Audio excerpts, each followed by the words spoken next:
ad-dunya sijnul muslim wa jannatul kafir. Dunia adalah penjaranya orang beriman dan surganya orang-orang kafir. Bismillahirrahmanirrahim. Assalamualaikum warahmatullahi wabarakatuh. Innal hamdalillah nahmaduhu wa nasta'inuhu wa nastaghfiruh wa na'udzu billahi min shururi anfusina wa min sayyiati a'malina. May yahdihillahu fala mudilla lahu wa may yudlilhu fala hadiya lahu. Asyhadu an la ilaha illallah wa asyhadu anna Muhammadan abduhu wa rasuluh. Allahumma shalli wa sallim wa barik ala nabiyyina Muhammad wa ala alihi wa ashabihi ajma'in. Amma ba'du fa ya ibadallah usi nafsi wa iyyakum bittaqwallah faqad fazal muttaqun. Bapak Ibu rahimakumullah, yang pertama, marilah kita senantiasa bersyukur atas limpahan nikmat dari Allah Subhanahu wa taala, sehingga atas nikmat dan rahmat Allah kita diberi kehidupan dan diberi kesempatan sampai detik ini. Alhamdulillahirabbil alamin. Dan yang tak kalah penting, kita diberi nikmat iman dan nikmat Islam. Karena dengan dua nikmat inilah kita menuju kebahagiaan di dunia dan di akhirat. Yang selanjutnya, sholawat serta salam semoga tercurah kepada Nabi Muhammad Sallallahu Alaihi Wasallam, yang mana beliau adalah manusia yang paling agung akhlaknya, paling baik budi pekertinya, yang wajib kita contoh dalam kehidupan kita sehari-hari. Maka kita selalu memohon supaya kita tergolong ke dalam umat Nabi Muhammad Sallallahu Alaihi Wasallam. Amin, Allahumma amin. Bapak Ibu rahimakumullah, perkenalkan saya Fahri. Kali ini kita bareng-bareng untuk mengetahui makna dari Quran yang sering kita baca. Mungkin sehari semalam 17 kali minimal, bahkan lebih kalau ditambah sholat-sholat sunnahnya. Karena kalau surat ini tidak dibaca, maka sholat kita tidak sah. Nah, surat apakah itu? Ya, ini surat Al-Fatihah. Nah, sebenarnya saya mau ngambil tema tafsir Al-Fatihah, tetapi mungkin nanti bahasanya terlalu berat ya.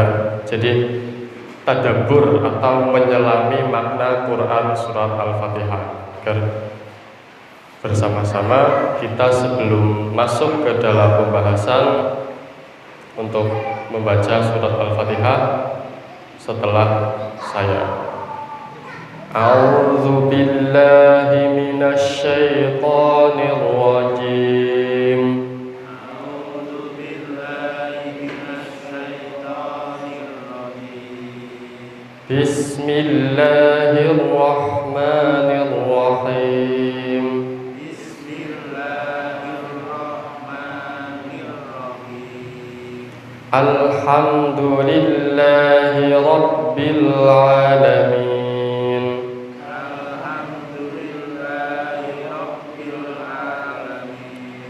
Ar-Rahmanir-Rahim. Ar-Rahmanir-Rahim. Maliki yaumiddin. Maliki yaumiddin. Iyyaka na'budu wa iyyaka nasta'in. Iyyaka na'budu wa iyyaka nasta'in. Ihdinas siratal mustaqim. Ihdinas siratal mustaqim. Siratal ladzina an'amta 'alaihim ghairil maghdubi 'alaihim waladdallin. Siratal ladzina an'amta 'alaihim ghairil maghdubi 'alaihim waladdallin. Amin. Bapak Ibu rahimakumullah, kita mentadabburi Al-Quran agar tidak sampai kepada golongan orang yang meninggalkan Al-Quran. Karena nanti pada hari kiamat Rasulullah SAW itu ngadu, wadul sama Gusti Allah. Apa yang diadukan Rasulullah? Rasulullah mengadukan, inna qaumi ittakhadhu hadzal qur'ana mahjura. Sesungguhnya kaumku menjadikan Al-Quran ini sebagai sesuatu yang ditinggalkan, sesuatu yang dicuekin. Quran surat Furqan ayat ke-30. Maka Ibnu Qayyim al-Jauziyah menjabarkan ada beberapa keadaan ketika orang itu menjadikan Al-Quran itu ditinggalkan. Yang pertama adalah mereka yang tidak tekun dalam mendengarkan Al-Quran. Yang kedua, tidak memperhatikan halal dan haram yang disebutkan oleh Allah dalam Al-Quran. Yang ketiga, mereka yang tidak menjadikan Al-Quran sebagai rujukan dalam mengambil hukum. Lalu yang selanjutnya, orang yang tidak berusaha memahami isi Al-Quran. Dan yang terakhir, orang yang tidak menjadikan Al-Quran sebagai obat dari penyakit jiwa. Karena Al-Quran ini banyak sekali faedahnya, salah satunya bisa dijadikan obat. Nah, sini masuk ke makna Al-Fatihah. Rasulullah SAW menyebutkan setidaknya ada beberapa nama lain dari Al-Fatihah. Yang pertama disebutkan oleh Rasulullah yaitu Sab'ul Mathani. Kalau menurut Al-Quran, walaqad atainaka sab'am minal mathani wal Qur'anal azim. Artinya adalah 7 ayat yang diulang-ulang. Kenapa? Karena ayat ini diulang-ulang setiap kali kita sholat. Maka Al-Fatihah ini disebut Sab'ul Mathani. Lalu Al-Quran ini, Al-Fatihah ini juga disebut sebagai Ummul Kitab atau induknya Al-Quran. Kenapa? Karena di Al-Fatihah ini ada yang berkaitan tentang akidah, ada yang berkaitan dengan syariat, dan ada juga yang berkaitan dengan akhlak. Yang mana 113 surat setelah Al-Fatihah menjabarkan semuanya. Tapi di Al-Fatihah ada 3-tiganya, yaitu akidah, terus juga syariat, terus juga akhlak. Lalu di dalam Quran Al-Fatihah ini juga termaktub tauhid, yaitu Alhamdulillahirabbil alamin arrahmanir rahim, tauhid. Lalu janji dan ancaman dengan maliki yaumiddin, yaitu dijanjikan akan adanya hari pembalasan.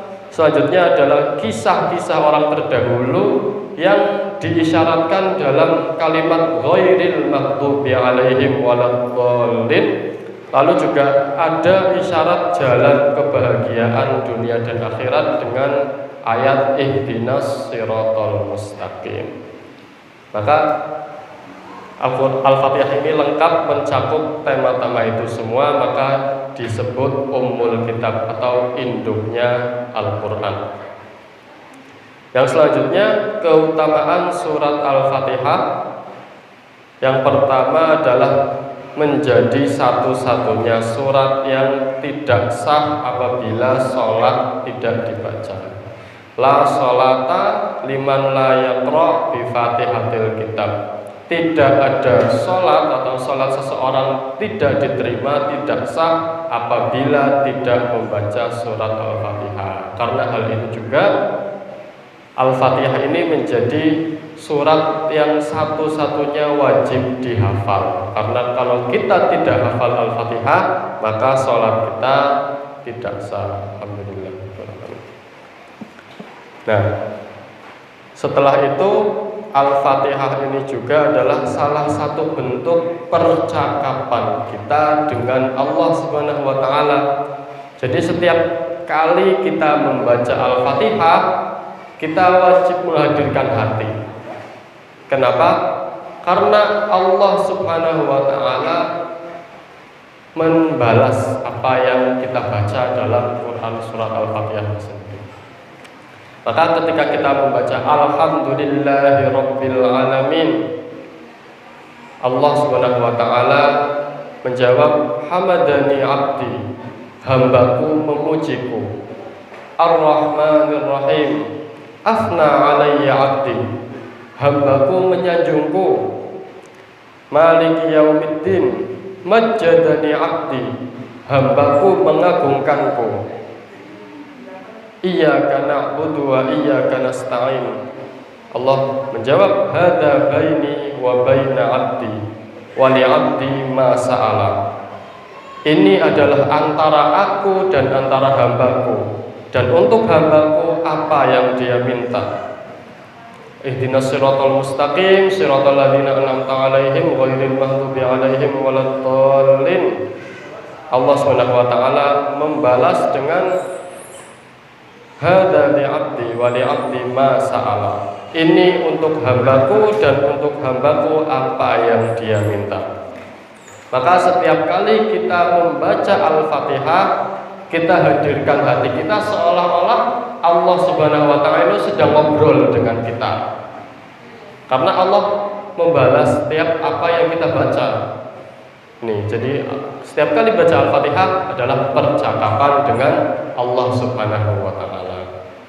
Yang selanjutnya, Al-Fatihah ini adalah wasilah agar doa dikabulkan. Mungkin kalau di kita kurang umum, tapi kalau di saudara-saudara kita kan, misal setelah berdoa langsung Al-Fatihah, nonton nggih?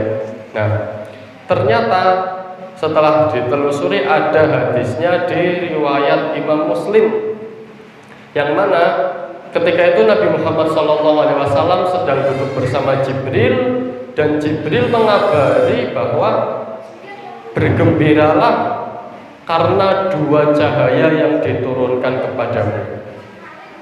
Dan malaikat ini, yaitu malaikat yang menurunkan dua cahaya ini, belum pernah diturunkan kecuali saat ini. Jadi cahaya itu belum pernah diturunkan oleh malaikat manapun dan tidak dijumpai dalam kitab-kitab Allah sebelumnya, yaitu kitab Taurat, kitab Zabur, kitab Injil. Tidak ada yang semisal dengan dua surat ini. Lalu ketika itu Rasulullah SAW menjelaskan bahwa dua cahaya yang dimaksud adalah Quran surat Al-Fatihah dan dua ayat terakhir surat Al-Baqarah. Maka kata malaikat Jibril, lan taqra biharfin minhuma illa u'titahu. Tidak dibaca kedua cahaya ini melainkan apa yang diminta itu akan dikabulkan. Maka dengan membaca Al-Fatihah dan dua ayat terakhir surat Al-Baqarah bisa menjadi wasilah atau perantara agar doa kita dikabulkan oleh Allah Subhanahu wa taala.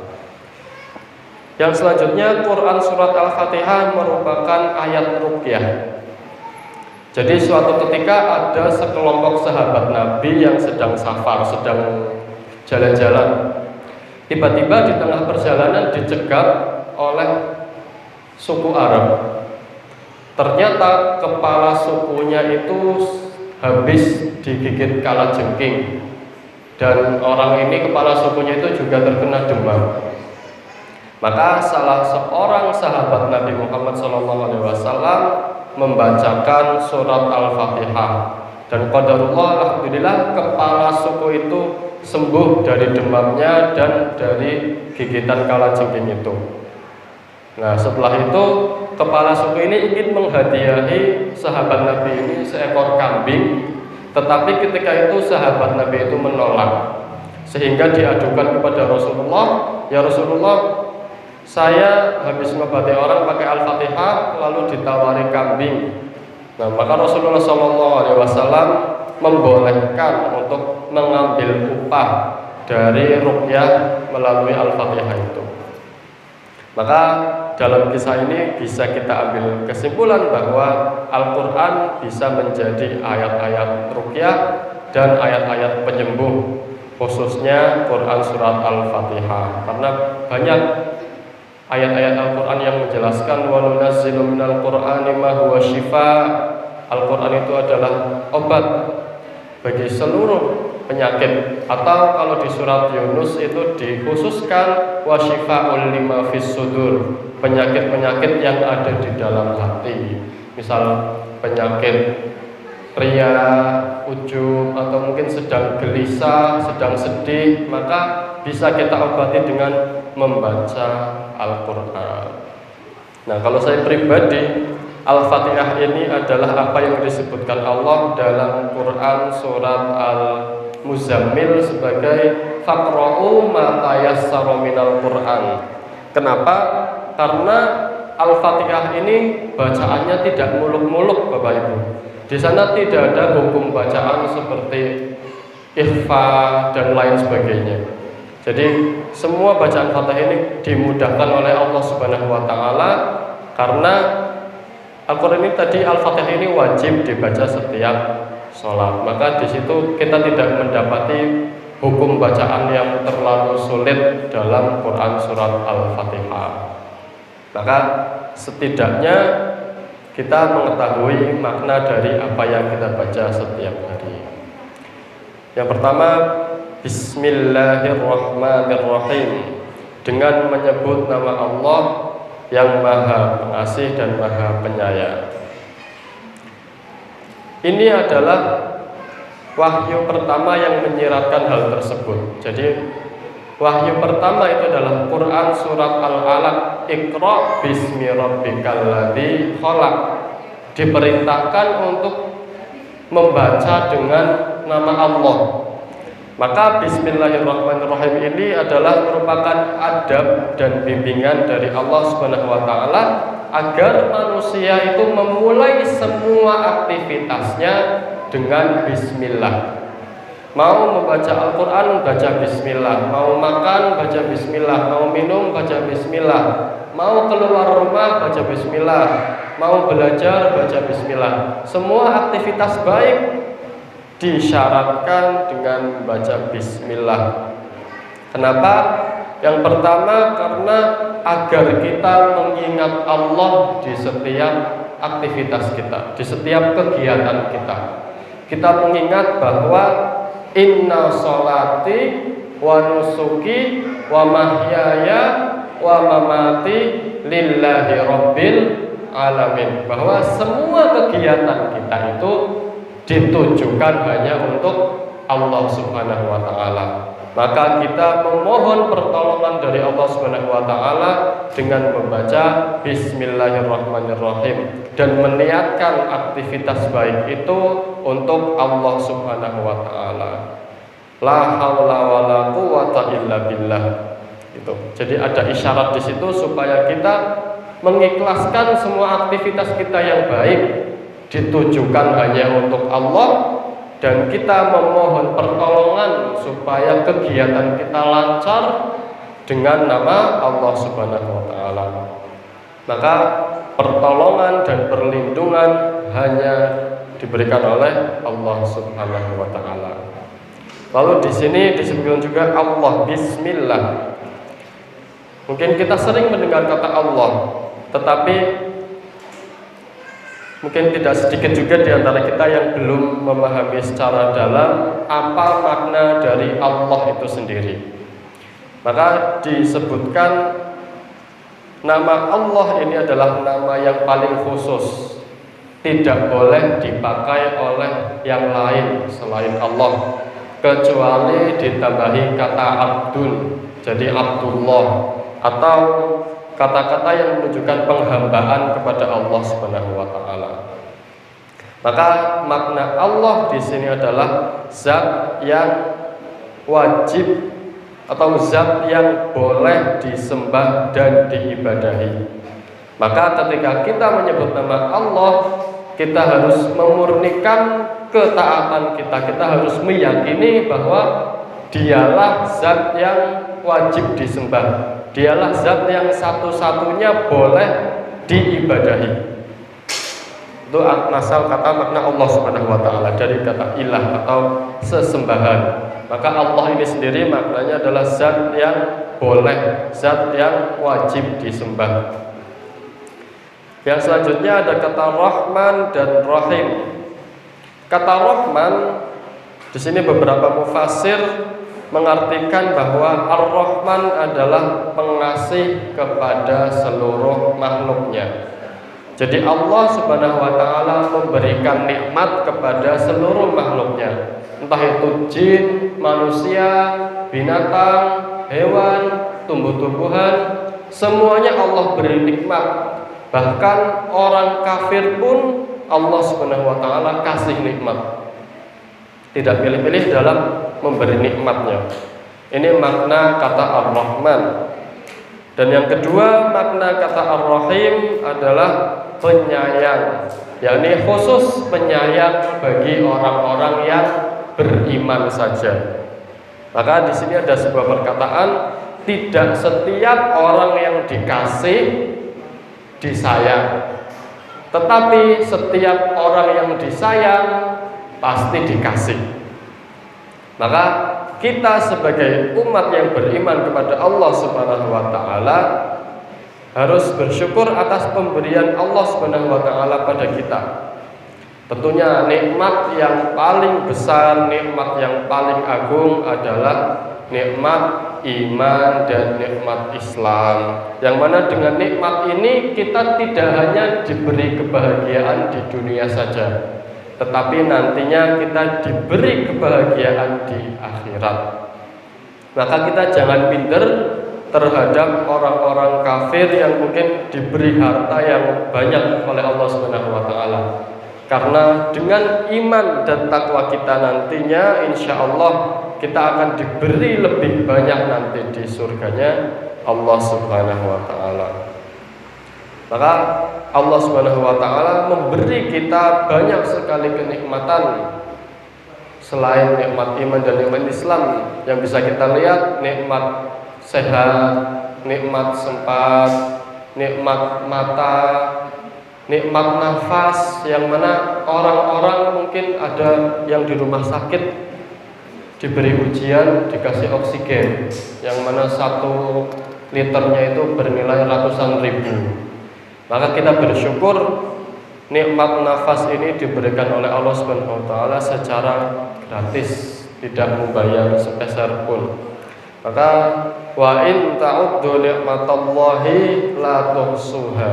Kalau kita mau hitung-hitungan nikmat Allah Subhanahu wa taala, la tuhsuha, kita tidak akan mampu, kita tidak akan bisa dalam menghitung nikmat Allah Subhanahu wa taala.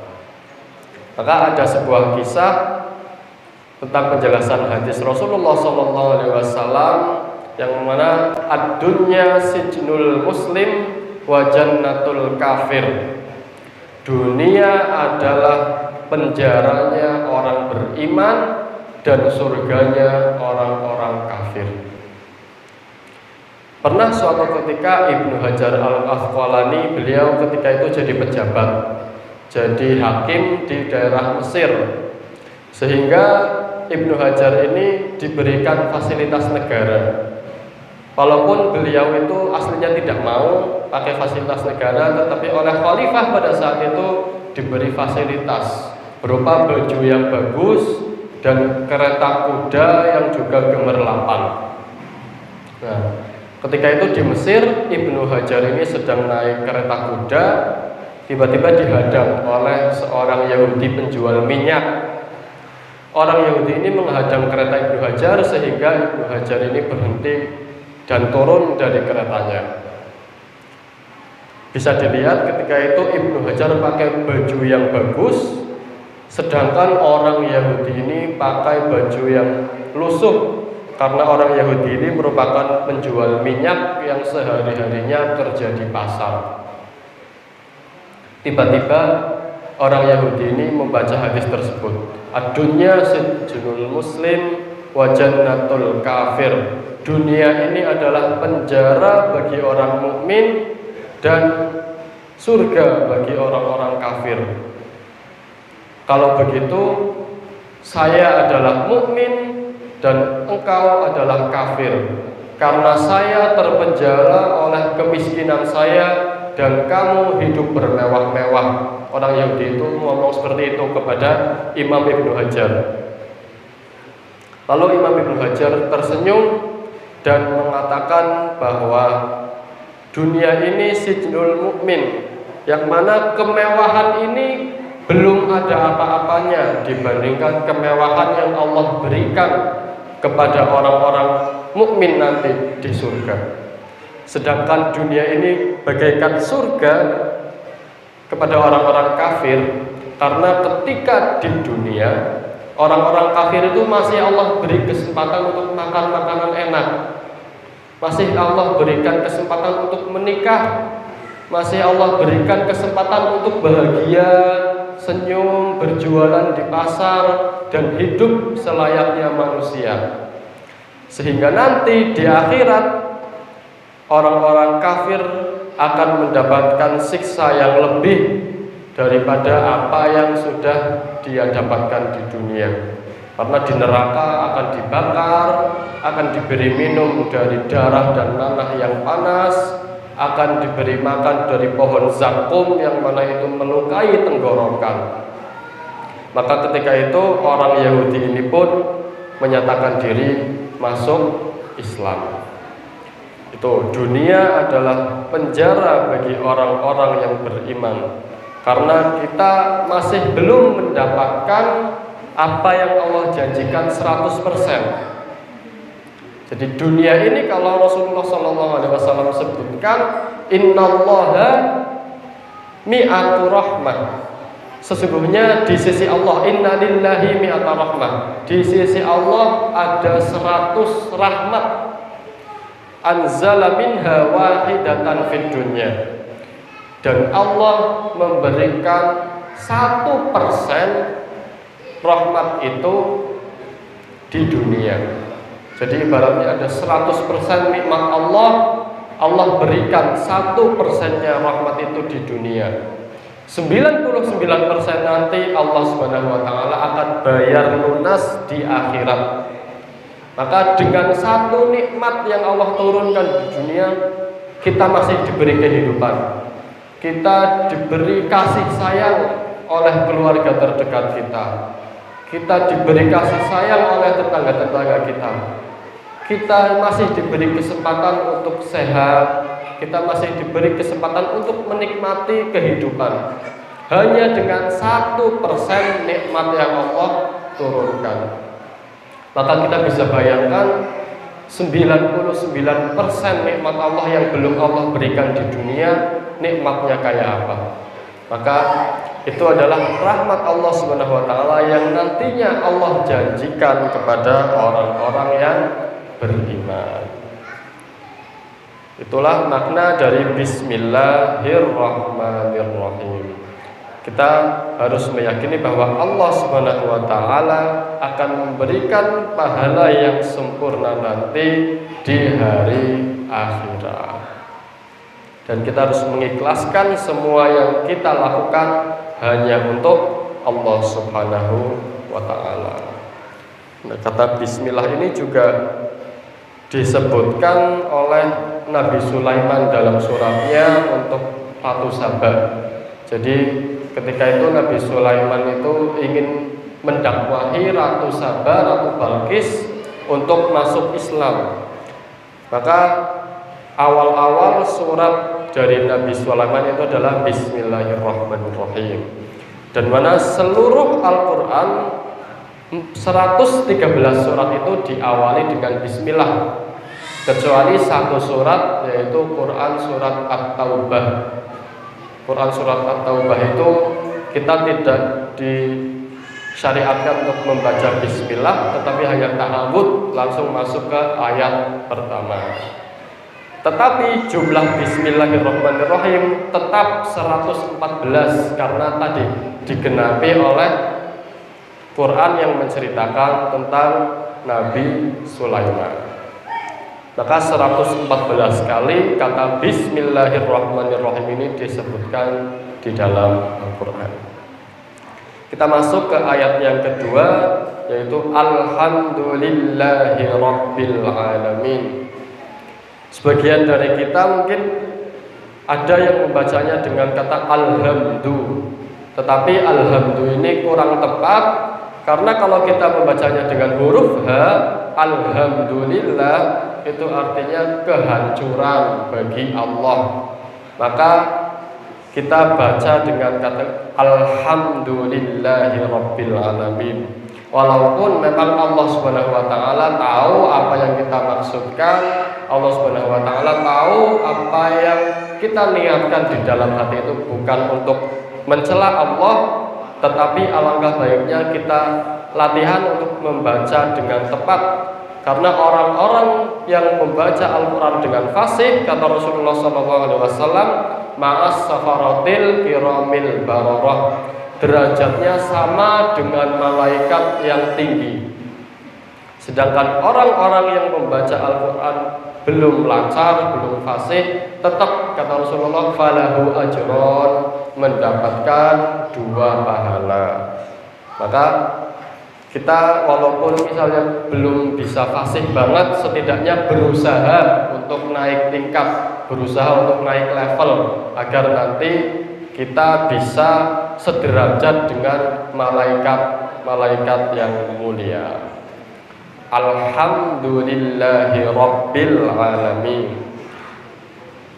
Yang mana alhamdulillah ini disebutkan oleh Allah Subhanahu wa taala dalam 4 surat lain. Misalnya dalam Quran surat Al-An'am, alhamdulillahilladzi khalaqas samawati wal ard, atau surat Al-Fatir, alhamdulillahilladzi fatiris samawati wal ard, atau surat Al-Kahfi, alhamdulillahilladzi anzala ala abdihil kitaba wa lam yaj'al lahu iwaja. Itu semuanya menggunakan kalimat alhamdulillah.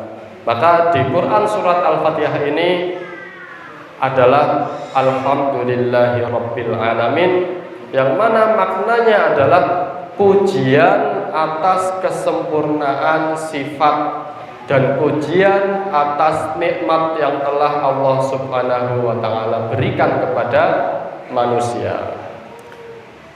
Maka kalau kita memuji selain Allah, misalnya memuji keindahan bunga misalnya, wah, bunga itu bagus, bunganya indah, bunganya wangi. Tetapi pujian itu akan hilang, karena bunga itu tidak kekal abadi. Pasti bunga itu akan layu, bunga itu akan mati. Pun kita kalau memuji manusia sama. Misalnya orang itu kaya, sugih banget ya, duitnya akeh, atau ganteng banget, atau ayu banget gitu. Kita boleh memuji manusia. Akan tetapi pujian kita terhadap makhluk itu sifatnya hanya sementara dan tidak sempurna. Kalau kita memuji manusia juga pasti kita puji satu hal.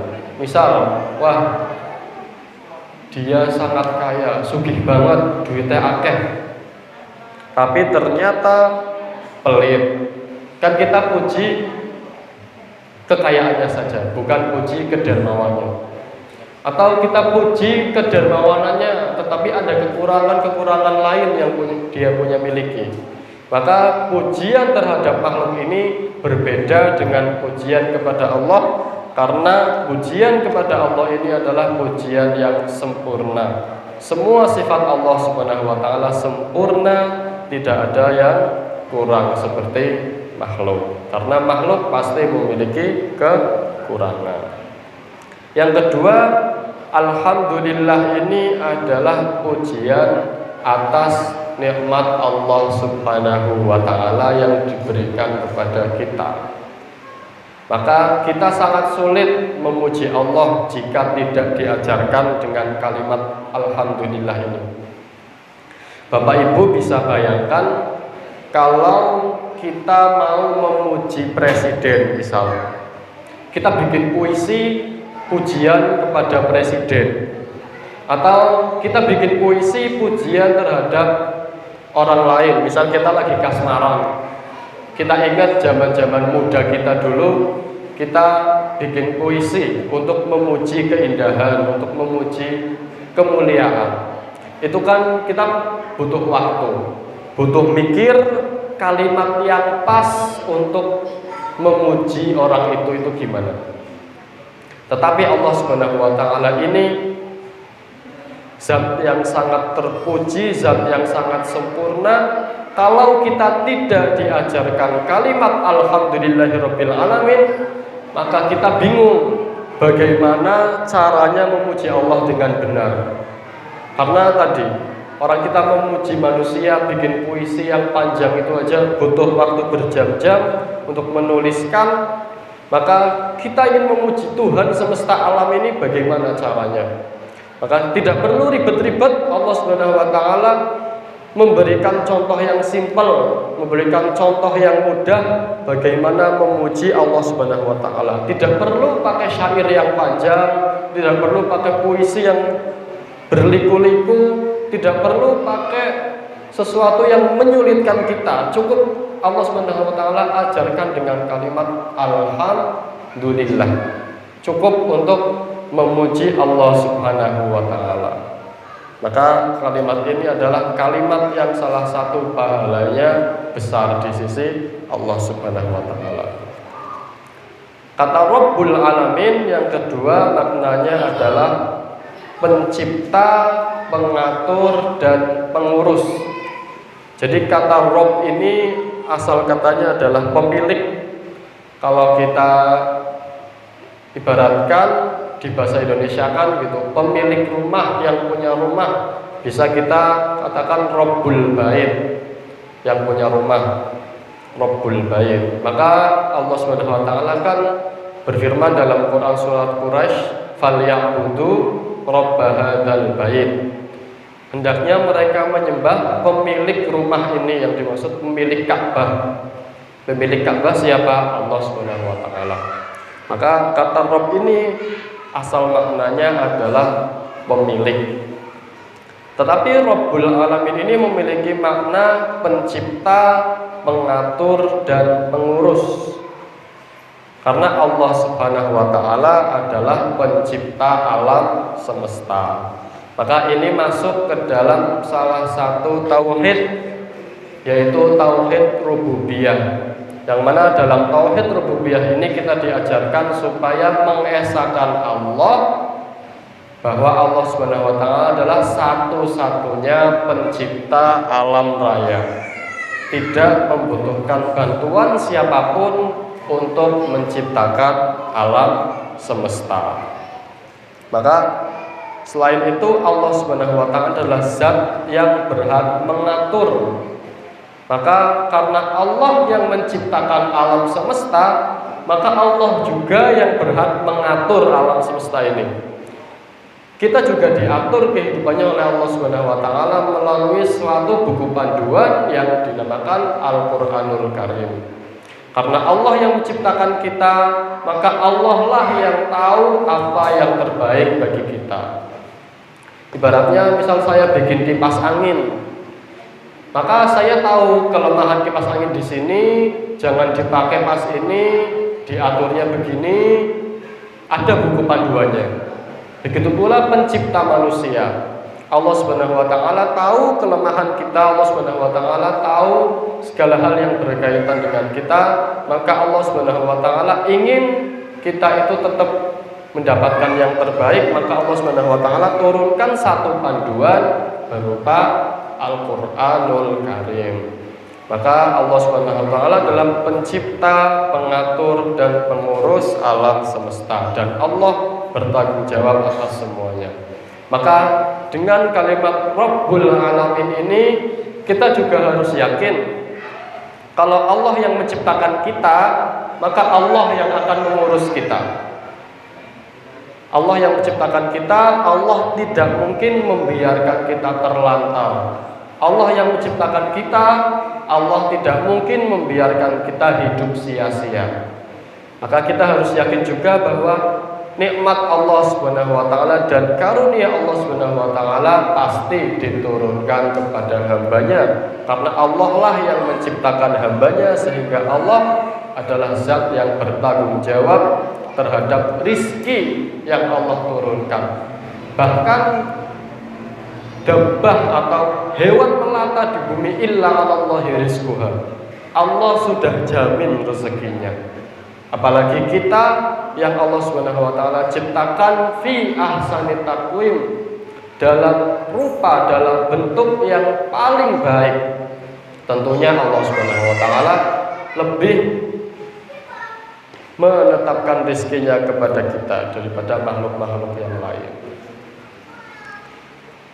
Yang kedua, diulangi lagi oleh Allah Subhanahu wa taala, ayat selanjutnya adalah Ar-Rahmanir Rahim, yaitu Allah adalah zat yang maha pengasih dan zat yang maha penyayang.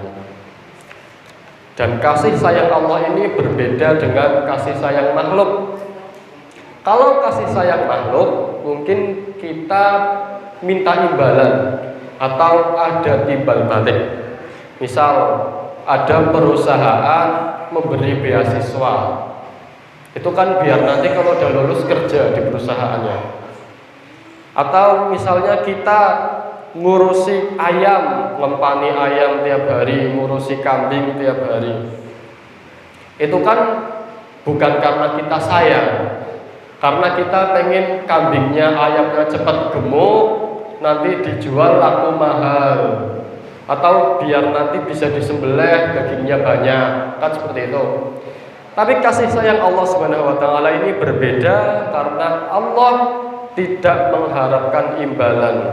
Allah tidak membutuhkan pamrih dari hambanya.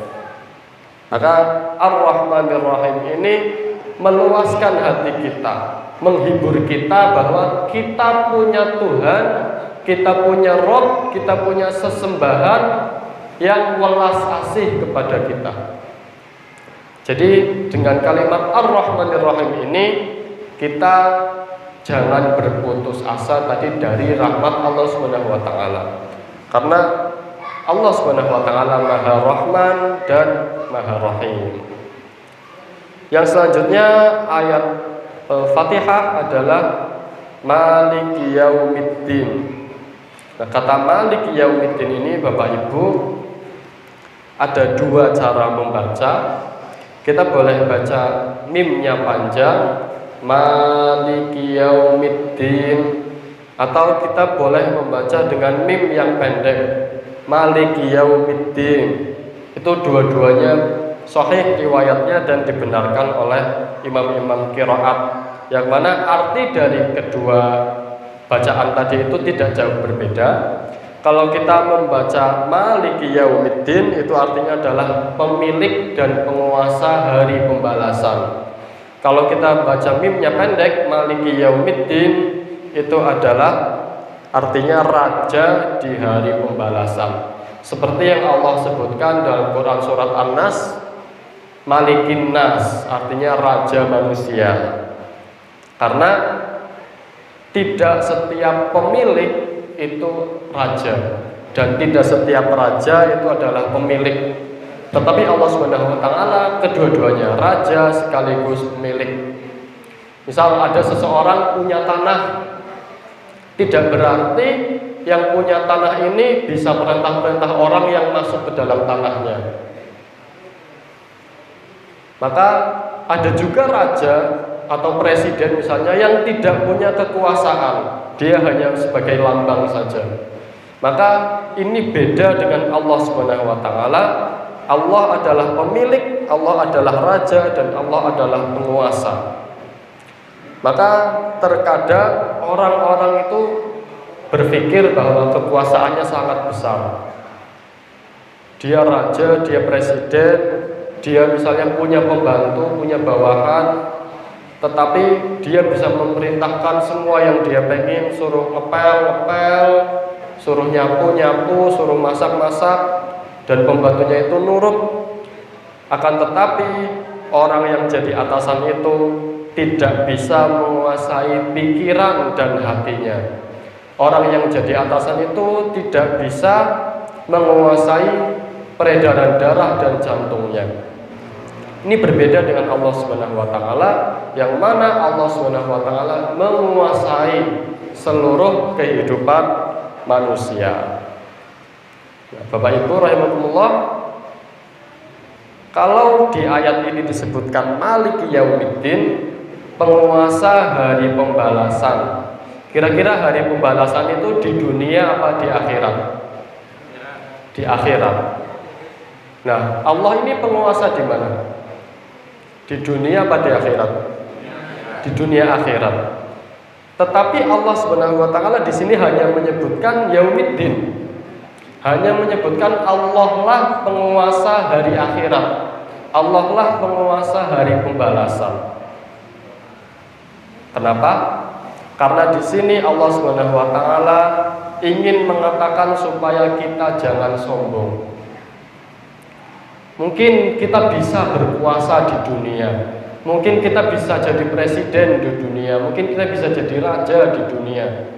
Tetapi nanti di akhirat satu-satunya yang memiliki kekuasaan adalah Allah Subhanahu wa taala. Maka orang-orang sombong yang berkuasa di akhirat nanti Rasulullah SAW sebutkan akan dikumpulkan bersama Fir'aun dalam bentuk semut-semut kecil, yang mana dia sombong terhadap kekuasaannya. Maka dengan kalimat Maliki Yaumiddin ini kita dituntut untuk selalu ingat akhirat, selalu ingat kepada Allah Subhanahu wa taala. Dengan ayat ini juga kita diisyaratkan supaya yakin dengan pembalasan Allah yang secara sempurna nanti dibalaskan di hari kiamat, di hari akhirat. Karena Bapak Ibu, hakim di dunia belum tentu adil. Akan tetapi Allah Subhanahu wa taala alaihissallahu bi ahkamil hakimin. Allah adalah hakim yang paling adil. Coba misalnya ada kasus pembunuhan, hakim memvonis hukuman mati, sedangkan orang yang membunuh ini sudah membunuh 10 orang misalnya. Nah, hukuman matinya itu 1 kali apa 10 kali? 1 kali. Hukuman di dunia 1 kali. Tapi nanti di akhirat Allah Subhanahu wa taala akan balas semisal dengan keburukan yang dilakukan. Maka jangan sombong yang pertama tadi, yang kedua jangan zalim, karena pembalasan yang sempurna Allah Subhanahu wa taala akan balaskan di hari kiamat nanti.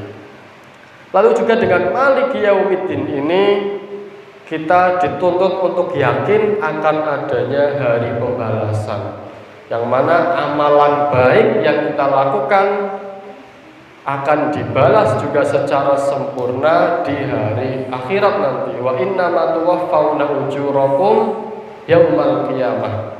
Seluruh kebaikan yang kita lakukan akan Allah Subhanahu wa taala balas. May ya'mal mithqala dzarratin khairan yarah, wa may ya'mal mithqala dzarratin syarran yarah. Kebaikan, kejahatan sekecil apapun Allah Subhanahu wa taala akan membalas. Maka ketika kita membaca Maliki Yaumiddin ini, kita ingat akhirat, kita ingat kepada Allah Subhanahu wa taala yang akan membalas semua perbuatan kita. Nah, dengan kalimat ini juga Allah Subhanahu wa taala menegaskan kalau Allah itu tidak hanya Rahman Rahim, tetapi Allah juga Maha membalas. Jadi sifat-sifat Allah itu perlu kita pahami, ada 3 pilar ibadah, yaitu roja, khauf, dan mahabbah. Jadi selain kita mengharapkan ridha Allah, kita juga harus takut akan azab Allah Subhanahu wa taala, dan itu harus beriringan.